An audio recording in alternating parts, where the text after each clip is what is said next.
Hey guys, this month we celebrate 12 years of marriage, another milestone, huge one. We can't believe we've been friends for so long, since our teens.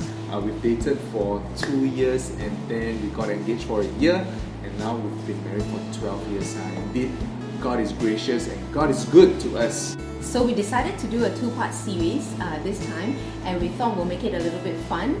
We reached out to our Instagram followers to ask if they have any questions for us regarding marriage, and we collated some questions, and so we'll be answering them. But this episode we also have a special guest, and so we want to present to you Seth Uy, who will be asking us those questions and we'll be answering them. What was the defining moment you knew you loved each other? So for me, it was during my college days. At one point, she went to New York for about 4 months to do an internship program, and I really missed her during that time. I remember crying buckets as she left and the day subsequent to it. So for me, I knew that at that point that she means a lot to me as a friend, and perhaps more than a friend. Is it important to support the same football team? Yes. How important is God in your marriage? God is super important in our marriage. In fact, He is the centerpiece of our marriage. Imagine two imperfect people coming together. There can be a lot of quarrels, a lot of conflicts, but with a perfect God, that's what makes it work. So there is a verse in Amos that says, how can two walk together if they do not agree? So likewise for our marriage, God has always been the centerpiece of our marriage. Should there be conflict, should there be disagreements, there is always something central that we can look back to and we can refer back. How long did you date and how did you make it work? So we were friends since we were teenagers, and we've had feelings for each other maybe towards the late teens, but we only got together in our 20s once we started working.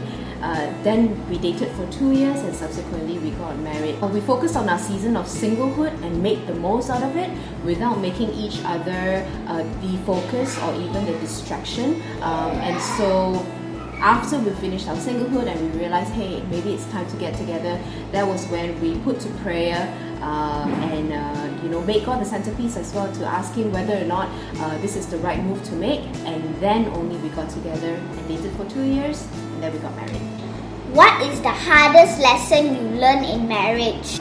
I wouldn't say the hardest, but maybe the constant challenge that our marriage and maybe most marriage face would be how to see through the lens of the other person, right? So whether is it a challenge, whether is it a conflict, or whether is it a need or an expectation.